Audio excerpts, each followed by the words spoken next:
नमस्कार दोस्तों। अपनी फिटनेस जर्नी की शुरुआत ज़्यादातर लोग एक फ़ैट लॉस फेज से करते हैं, क्योंकि शुरू में सभी आउट ऑफ शेप होते हैं और शेप में आना पहला फिटनेस गोल होता है। पर एक बार बंदा जब डिसेंटली फिट हो जाता है तो उसके बाद वो रियलाइज़ करता है कि यार यहाँ से मुझे मसल गेन को अपना मेन गोल बनाना होगा, अगर मुझे अपनी हेल्थ और फिटनेस नेक्स्ट लेवल पे लेके जानी है तो। और मसल गेन करने के लिए सबसे कॉमन एडवाइस दी जाती है कि भाई बल्किंग शुरू कर दो। पर कैसे करते हैं बल्किंग, यहाँ काफ़ी कन्फ्यूजन हो जाता है, क्योंकि यहाँ दो तरह की डिफरेंट एडवाइसेस मिलती हैं। पहली आपकी ओल्ड स्कूल एडवाइस, अगर आप जिम में देसी बॉडी बिल्डर से एडवाइस लेंगे तो वो आपको कहेंगे कि यार खाओ, मास गेन करना है, वेट गेन करना है, खाओ, इतना सोचो मत, जो हाथ में आए खा लो। ईट बिग टू गेट बिग वाले माकावेली मोटिवेशन वीडियोस हम सभी ने बहुत चाव से देखे हैं। इस अप्रोच को कहा जाता है दोस्तों डर्टी बल्किंग, और डर्टी बल्किंग में कैलोरी इंटेक वगैरह इतना ट्रैक नहीं किया जाता।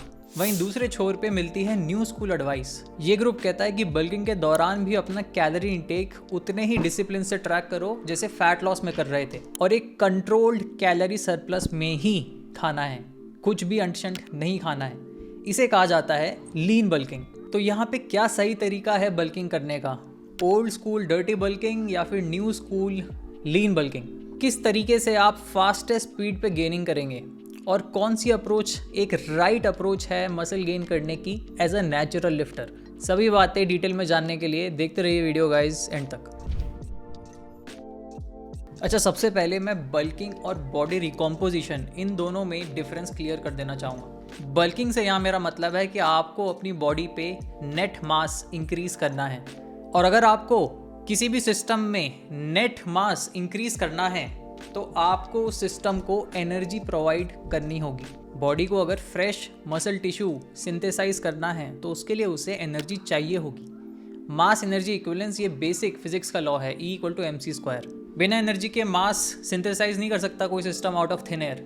तो ये एक्स्ट्रा एनर्जी अरेंज करने के बॉडी के पास दो तरीके हैं। पहला ऑफकोर्स कि आप बाहर डाइट से बॉडी को एक्स्ट्रा एनर्जी प्रोवाइड कर दो, और दूसरा कि बॉडी अपने खुद के इंटरनल एनर्जी स्टोरेज में टैप करे और उन्हें यूज़ करे अपना मसल सिंथेसिस प्रोसेस फ्यूल करने के लिए। क्या है आपके बॉडी के इंटरनल एनर्जी रिजर्व्स? आपका बॉडी फैट, यानी बॉडी फैट को बर्न करके जो एनर्जी निकले बॉडी उसे यूज़ करे मसल ग्रोथ प्रोसेस को फ्यूल करने के लिए, यानी मसल भी गेन होगी और फैट भी लूज होगा। इसे कहा जाता है दोस्तों बॉडी रिकॉम्पोजिशन, यानी एक साथ मसल गेन और फैट लॉस करना। आपको एनर्जी सरप्लस बाहर से प्रोवाइड नहीं करना पड़ रहा, बॉडी अपने अंदर ही मैनेज कर ले रही है और आपका बॉडी कॉम्पोजिशन इंप्रूव हो रहा है। बॉडी रिकॉम्पोजिशन पे हमने पूरा डिटेल वीडियो कर रखा है, मैं नीचे डिस्क्रिप्शन में लिंक कर दूंगा। और ये डेफिनेटली एक बहुत पावरफुल टूल है अपनी फिटनेस इंप्रूव करने का और फैट लॉस प्रोसेस के दौरान कुछ मसल गेन कर लेने का। पर यहाँ ये समझना ज़रूरी है कि बॉडी रिकॉम्पोजिशन केवल ओवरवेट और बिगिनर ट्रेनीज में ही काम करता है। जब आप एक डिसेंट शेप में आ जाते हैं बॉडी रिकॉम्पोजिशन करते हुए, फैट लॉस करते करते, तो एक पॉइंट के बाद आपकी बॉडी के फैट स्टोरेज उतने हाई होते ही नहीं हैं कि वो आपके मसल गेन प्रोसेस को फ्यूल कर पाएँ। एक अच्छी शेप में आना यानी कि आप एक लीन फिजिक में हैं। एज अ मैन आपका बॉडी फैट परसेंटेज 15 के नीचे होगा और एज अ वेमेन 22% के नीचे होगा, क्योंकि एक level of body fat percentage ज़रूरी होता है सर्वाइवल के लिए, अच्छी हेल्थ के लिए। तो इस पॉइंट के बाद बॉडी फैट रिजर्व्स को यूज़ करना प्रेफर नहीं करती है मसल गेन प्रोसेस को फ्यूल करने के लिए। It doesn't make sense to the body anymore. और ये ही मेन पॉइंट है यहाँ समझने का बॉडी रिकॉम्पोजिशन में, कि रिकॉम्पोजिशन में आप नेट मास गेन नहीं कर रहे होते हैं। आपकी बॉडी बेसिकली एक टाइप का मास ब्रेक कर रही होती है और उस एनर्जी से दूसरा टाइप का मास सिंथेसाइज कर रही होती है। बेशक आपका बॉडी कॉम्पोजिशन इंप्रूव हो रहा होता है, आपके नेट बॉडी मास की क्वालिटी इंप्रूव हो रही होती है, बट आपका बॉडी वेट या तो सेम मार्क के अराउंड ही हवर करेगा या फिर सिग्निफिकेंटली घटेगा। एक रिकॉम्पोजिशन प्रोसेस के दौरान आपका वेट घटेगा, बॉडी रिकॉम्पोजिशन के दौरान वेट बढ़ेगा नहीं आपका, सिंपली बिकॉज शुरुआत में you have a lot more fat to lose than the amount of muscle you can gain in the same time period. Example समझाता हूँ। मान लीजिए कि आपका वेट है 70 किलो, आप स्किनी फैट हैं और आपने अपनी फिटनेस जर्नी शुरू की बॉडी रिकॉम्पोजिशन से। तो अगले 6 से 8 महीने में आपने सारा एक्सेस फैट कट कर लिया और इस प्रोसेस में आपने थोड़ी मसल भी गेन कर ली। तो इस रिकॉम्पोजिशन के बाद आपका बॉडी कॉम्पोजिशन इंप्रूव हुआ होगा, बट आपका नेट बॉडी वेट डिक्रीज होके या तो अर्ली 60s में आ गया होगा या हो सकता है लेट 50s में आ गया हो 70 से चल के। और इसमें कोई नेगेटिव बात नहीं है, this was the best thing you could have done for your fitness as a starting point. एकदम सही किया आपने। और इस सक्सेसफुल बॉडी रिकम्पोजिशन फेज के बाद आपने अपनी फिटनेस जर्नी के बिगिनर फेज को भी क्रॉस कर लिया है। You are no longer overweight और a skinny fat person, you are in fact lean and strong now. आप अपनी लाइफ की बेस्ट शेप में हैं अब तक के। बट जैसा कि हमने समझा, लीन का मतलब ये भी है कि अब आपके बॉडी फैट स्टोर्स उतने हाई नहीं हैं कि उससे ही आपका मसल गेन प्रोसेस फ्यूल हो पाए। तो यहाँ से आपको अपनी बॉडी को बाहर से एनर्जी सरप्लस प्रोवाइड करना होगा मसल गेन प्रोसेस के लिए। माय पॉइंट हियर इज कि बॉडी रिकम्पोजिशन अपने आप में इनफ नहीं है आपको अपनी आइडियल फिजिक तक ले जाने के लिए, जहां आपने अपना जेनेटिक पोटेंशियल फुलफिल कर लिया हो। Body recomposition is a great tool to start your fitness journey and it will drop you at the closest point of good fitness from your starting point. आपके लिए एक फाउंडेशन ले कर देगा fitness का। इसके बाद इट्स अप टू यू कि क्या आपको इस फाउंडेशन के ऊपर बिल्ड करना है कि नहीं। This is literally the meaning of natural body building. और यहाँ से बिल्ड करने के लिए आपको अपने डाइट के जरिए कैलोरी सरप्लस प्रोवाइड करना होगा, और इसे ही कहा जाता है बल्किंग। डाइट के जरिए कॉन्शियसली एक कंसिस्टेंट कैलोरी सरप्लस मेंटेन करना। तो चलिए, ये तो समझ में आ गया कि कैलोरी सरप्लस रखना ही होगा अगर बल्किंग करनी है। तो अगला सवाल बनता है कि कितना कैलोरी सरप्लस रखना चाहिए। और यहाँ लोग डिवाइड हो जाते हैं दो डिफरेंट ग्रुप्स में, डर्टी बल्किंग और लीन बल्किंग। शुरुआत करते हैं डर्टी बल्किंग से। डर्टी बल्किंग का लॉजिक बड़ा ही सिंपल है। हमें ये समझ में आ गया कि सरप्लस कैलोरीज चाहिए बॉडी मास इंक्रीज करने के लिए और मसल गेन करने के लिए। हमें ये भी समझ में आ गया कि कैलोरी सरप्लस से बॉडी के अंदर एक एनाबॉलिक एनवायरनमेंट क्रिएट होता है, यानी कि जितना ज़्यादा कैलोरी सरप्लस दोगे उतना ज़्यादा मास सिंथेसाइज होगा। अक्सर डर्टी बल्किंग में लोग दिन में 500 कैलोरीज से ज़्यादा का सरप्लस लेते हैं एटलीस्ट। और चूंकि यहाँ कोई कैलोरीज ट्रैक नहीं कर रहा होता इस मेथड में, तो 700 भी हो जाता है, 900 भी हो जाता है। और जब बॉडी को इतना ज़्यादा एनर्जी सरप्लस मिल रहा होता है एक हाई प्रोटीन डाइट के साथ, तो वो साइज़ और स्ट्रेंथ काफ़ी तेज़ स्पीड पे गेन करती है। जब लोग ये डर्टी बल्किंग की अप्रोच फॉलो कर रहे होते हैं तो उनको काफ़ी जल्दी रिजल्ट्स मिल रहे होते हैं। कपड़े टाइट होना शुरू हो जाते हैं, वेइंग स्केल पे वेट हफ्ते दर हफ्ते बढ़ता रहता है, आसपास के लोग कॉम्प्लीमेंट देने लगते हैं कि यार आजकल जिम विम जा रहे हो, बड़ी बॉडी बल्की हो रही है। और आपको खुद को दिख रहा होता है अपना साइज़ और स्ट्रेंथ बढ़ते हुए जल्दी जल्दी। At the same time diet भी फॉलो करना बड़ा ईजी और मज़ेदार है, ना ज़्यादा चीज़ें ट्रैक करनी पड़ रही है और फ्लेक्सिबिलिटी भी आपने खुद को मैक्सिमम दे रखी है। एट द सेम टाइम बंदे को वैलिडेशन मिल रहा होता है अगर वो बॉडी बिल्डिंग के वीडियोस देखे यूट्यूब पे या प्रो बॉडी बिल्डर्स को देखे, क्योंकि वो लोग तो दिन के 5 से 6 मील खा रहे होते हैं, हर वक्त खा ही रहे होते हैं कुछ ना कुछ। ईट बिग टू गेट बिग वाले रैशनलाइजेशंस माइंड में आने लगते हैं। देसी पहलवानों को देखा होगा आपने, वो रोटियों के स्टैक खाते हैं, लीटर लीटर दूध पी जाते हैं। पर क्या ये सही तरीका है बल्किंग करने का?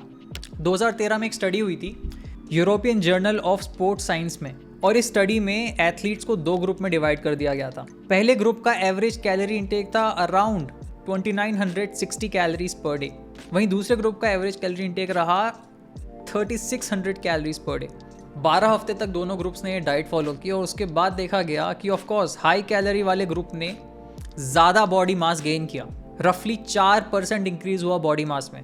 वहीं लोअर कैलोरी इंटेक वाले ग्रुप ने केवल 1.5% नेट बॉडी मास गेन किया। But at the same time ये भी देखा गया कि हायर कैलोरी इंटेक वाले ग्रुप ने ज़्यादा बॉडी फैट गेन किया, 15% उनका बॉडी फैट बढ़ गया। लो कैलोरी इंटेक वाले ग्रुप का बॉडी फैट केवल 3% से इंक्रीज हुआ। साथ के साथ ये भी देखा गया कि इन दोनों ग्रुप ने लगभग same amount of muscle gain की, यानी कि हायर कैलोरी इंटेक वाले ग्रुप ने सेम टाइम में ज़्यादा मास तो गेन किया पर ज़्यादा मसल नहीं गेन की। जो एक्स्ट्रा मास उन्होंने गेन किया वो सारा का सारा बॉडी फैट था। और यही मेन प्रॉब्लम है डर्टी बल्किंग की। एक अनकंट्रोल्ड कैलोरी सरप्लस में बेशक आप साइज और स्ट्रेंथ तेज़ी से गेन कर रहे होते हैं, आपको एक्सटर्नल वैलिडेशंस तेज़ी से मिल रहे होते हैं, कपड़े टाइट हो रहे होते हैं और मशीन पे हफ्ते दर हफ्ते वेट भी बढ़ रहा होता है, बट यहाँ पर आप क्वालिटी मास नहीं गेन कर रहे होते हैं। क्वालिटी मास यानी कि lean muscle tissue. Instead of packing steel on your frame you are packing cotton. तो ऐसा क्यों है कि यार अगर ज़्यादा कैलोरी सरप्लस दे रहे हैं बॉडी को तब भी वो उतनी ही मसल गेन कर रही है जितनी वो कम कैलोरी सरप्लस में कर रही है? इसका रीज़न सिंपल सा है कि हमारी बॉडी की एक नेचुरल लिमिट होती है कि 24 आवर पीरियड में वो उस लिमिट से ज़्यादा मसल गेन नहीं कर सकती। अगर आपने अपनी बॉडी को ट्रेनिंग स्टिमुलस दे दिया है और साथ के साथ ज़रूरत भर की एक्स्ट्रा कैलोरीज भी दे दी है मसल सिंथेसाइज करने के लिए, तो इस पॉइंट के बाद आप उसे जो भी एक्स्ट्रा कैलोरीज देंगे उसे बॉडी सीधा का सीधा बॉडी फैट में स्टोर कर लेगी, क्योंकि उसकी नीड्स तो मीट हो चुकी हैं। और इस पर हम एक डिटेल वीडियो कर चुके हैं नेचुरल लिमिट पर, मैं डिस्क्रिप्शन में लिंक कर दूंगा। हमने समझा था कि आपकी बॉडी 1 महीने में मैक्सिमम 2 पाउंड मसल गेन कर सकती है अगर आप हर चीज़ सही से करें तो। ट्रेनिंग रेगुलर, न्यूट्रिशन अच्छा, प्रोटीन नीड्स पूरी होनी चाहिए और एक कंसिस्टेंट कैलोरी सरप्लस मेंटेन रहना चाहिए। और ये 2 पाउंड यानी कि लगभग 1 किलो महीने का, ये भी बॉडी बेस्ट केस में गेन करती है जब आप एकदम बिगिनर हो, यानी आपकी बॉडी भूखी हो मसल गेन करने के लिए। जैसे जैसे आपका एक्सपीरियंस बढ़ता है और आपकी बॉडी पे मसल मास बढ़ता है, वैसे वैसे आपका मसल गेन का रेट स्लो ही होता जाता है अपनी फिटनेस जर्नी में। अगर हर कोई सेम स्पीड से मसल गेन कर रहा होता तो कुछ लोग तो हल्क बन चुके होते, बट ऐसा नहीं है, राइट। एक पॉइंट के बाद जो एडवांस्ड नेचुरल लिफ्टर होते हैं उनका मसल गेन का रेट बड़ा ही स्लो हो जाता है। साल का 1 किलो गेन कर लें तो बहुत बड़ी बात होती है। तो डर्टी बल्किंग में मसल आप सेम ही गेन करते हैं, पर साथ के साथ आप अननेसेसरी बॉडी फैट गेन कर लेते हैं। और एक बार आपने बॉडी फैट इतना गेन कर लिया तो उसको लूज़ भी तो करना पड़ेगा।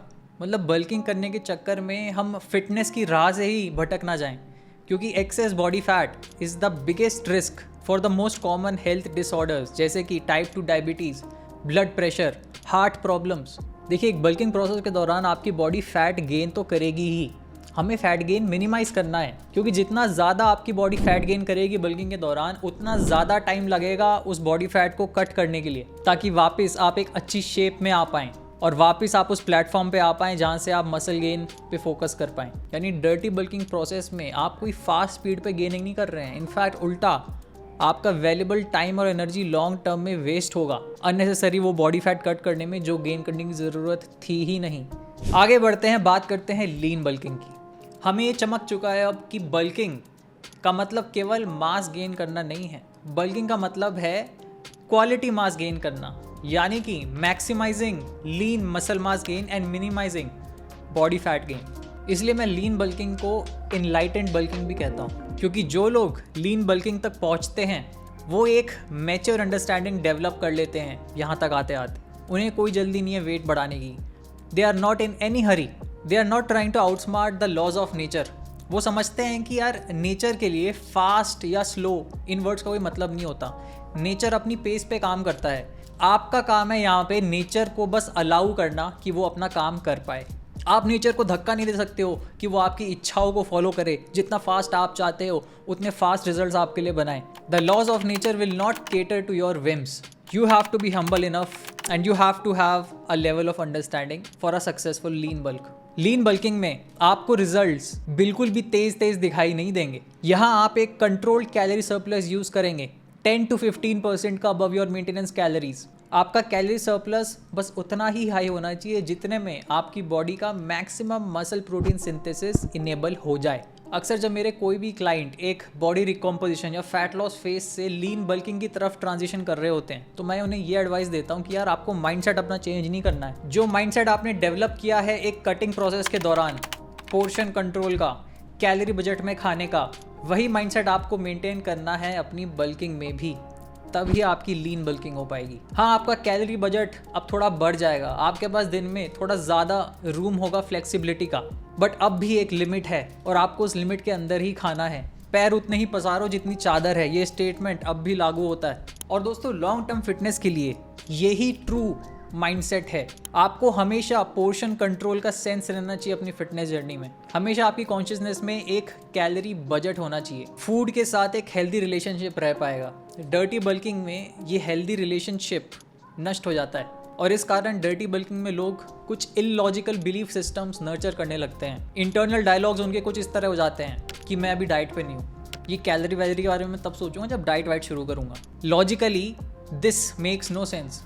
आप हमेशा डाइट पर होते हो, एज लॉन्ग एज आप खाना खा रहे हो आप डाइट पर हो। फ़र्क बस इतना पड़ता है कि क्या आप एक स्किलफुल ईटर हो या नहीं, क्या आप माइंडफुली खा रहे हो या माइंडलेसली खा रहे हो, क्या आप खाते वक्त थॉट पुट इन कर रहे हो या थॉटलेसली खा रहे हो। तो इस कंट्रोल माइंडसेट और डिसिप्लिन अप्रोच के चलते लीन बल्किंग में आपका बॉडी मास, आपका साइज और स्ट्रेंथ काफ़ी ग्रेजुअल स्पीड पे गेन होता है महीने दर महीने। बट इस चीज़ की आप गारंटी ले सकते हैं कि हर एक किलो जो आप लीन बल्किंग में गेन करेंगे वो एक हाई क्वालिटी किलो होता है with a much higher ratio of muscle is to fat. Of course fat gain कुछ ना कुछ तो होगा ही, पर एक सक्सेसफुल बल्किंग में आप फैट गेन को मिनिमाइज करते हैं और आप हमेशा एक अच्छी शेप में रहते हैं, फिटनेस के रास्ते से भटकते नहीं हैं। ये नहीं होता कि बल्किंग के चक्कर में आपके नेगेटिव हेल्थ कॉन्सिक्वेंसेज होने लग गए एक्सेस बॉडी फैट के कारण। डर्टी बल्किंग में फास्ट गेन्स देखने को मिलते हैं, महीने का 2 to 4 kgs वेट गेन करना आम बात है। वहीं लीन बल्किंग में स्लो गेन्स हो रहे होते हैं। मैं यहाँ पे ग्रेजुअल गेन्स लिख सकता था, but let me be honest, slow is more appropriate. 0.5 to 1 kg ही महीने का गेन हो रहा होता है, which is in line with your natural limit of muscle gain. एक और बड़ा एडवांटेज लीन बल्किंग का, which I will argue one of the biggest advantages, कि लीन बल्किंग में चूंकि आप एक ग्रेजुअल पेस पे गेन कर रहे होते हैं और आपका बॉडी फैट परसेंटेज एक कंट्रोल्ड वे में बढ़ रहा होता है, तो इसके चलते आप एक लंबे समय तक बल्क कर सकते हैं। आप एक लंबे समय तक खुद की बॉडी को एक एनर्जी सरप्लस की स्टेट में रख सकते हैं। वहीं डर्टी बल्किंग में आपका बॉडी फैट गेन कंट्रोल के बाहर चले जाता है और बड़ी जल्द ही कुछ चंद महीनों में आप एक अनहेल्दी बॉडी फैट लेवल के नज़दीक आ जाते हैं और आपको अपनी बल्किंग प्रोसेस रोकनी पड़ती है। यूजुअली लोग 4 से 6 महीने तक ही डर्टी बल्किंग करते हैं और उसके बाद उन्हें एहसास हो जाता है कि यार अभी कटिंग करनी पड़ेगी कुछ टाइम। वहीं लीन बल्किंग में बंदा लंबे समय तक 12 महीने इवन 18 महीने तक बल्किंग प्रोसेस कंटिन्यू कर सकता है और एज अ रिजल्ट ज़्यादा मसल गेन कर सकता है, क्योंकि मसल गेन करने के लिए आपको चाहिए टाइम। मसल गेन बड़ा ही स्लो प्रोसेस है, 4 से 6 महीने में आप अच्छी मसल गेन कर ही नहीं सकते। हाँ, ढेर सारा मास ज़रूर गेन कर सकते हैं, पर ढेर सारी मसल नहीं गेन कर सकते। मैं अक्सर अपने क्लाइंट्स को कहता हूँ कि आपका पहला बल्क जो होगा ज़िंदगी का, वो ज़्यादा से ज़्यादा लंबे समय तक आपको स्ट्रेच करना चाहिए, एक स्लो और कंट्रोल पेस में करके। एटलीस्ट 12 मंथ्स आपको बल्क करना चाहिए, एंड इफ़ पॉसिबल 18 मंथ्स अगर आप बल्क करें तो और बेहतर ही रहेगा। This is the time for you to really make profit. कोई जल्दीबाजी नहीं है यहाँ पे।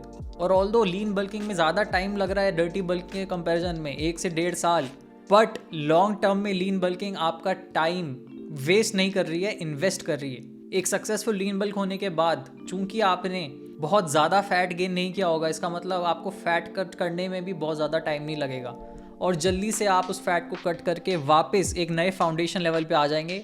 लाइफ में नए लेवल्स अनलॉक हो जाएंगे आपकी फिटनेस और फिजिक के टर्म्स में, और वहाँ से आप फिर वापस बिल्डिंग प्रोसेस शुरू कर सकते हैं। और प्लीज़ अपने बल्किंग प्रोसेस की इंस्पिरेशन प्रो बॉडी बिल्डर से ना लें।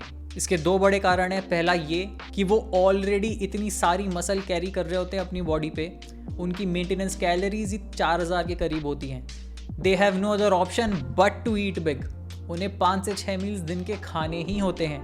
और दूसरा, उनमें से ज़्यादातर लोग एनाबॉलिक स्टेरॉइड्स और PEDs पे होते हैं। उनके टेस्टोस्टेरोन लेवल्स और एक नेचुरल लिफ्टर के टेस्टोस्टेरोन लेवल्स के बीच में कोई कंपैरिजन नहीं है।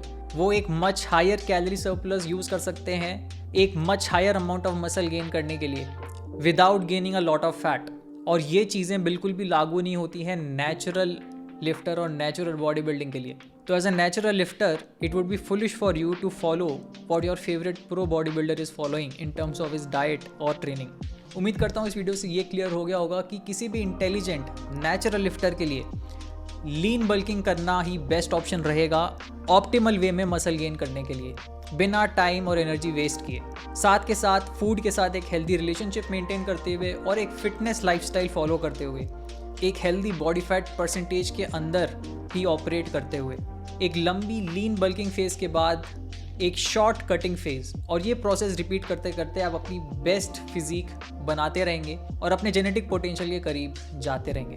इसके अलावा बताना चाहूँगा कि हर हफ्ते I am sharing actionable advice on fitness, self management and lifestyle design on my newsletter, जिसको हम कहते हैं द हाइपरट्रॉफ लेटर। अगर आपने सब्सक्राइब नहीं किया है तो सब्सक्राइब कर लीजिए, मैं डिस्क्रिप्शन में लिंक डाल दूंगा। आज के वीडियो में बस इतना ही, उम्मीद करता हूँ हेल्पफुल रहा होगा। मिलता हूँ आप लोगों से बहुत जल्द इन द नेक्स्ट वन। तब तक के लिए टेक केयर, स्टे फिट, जय हिंद।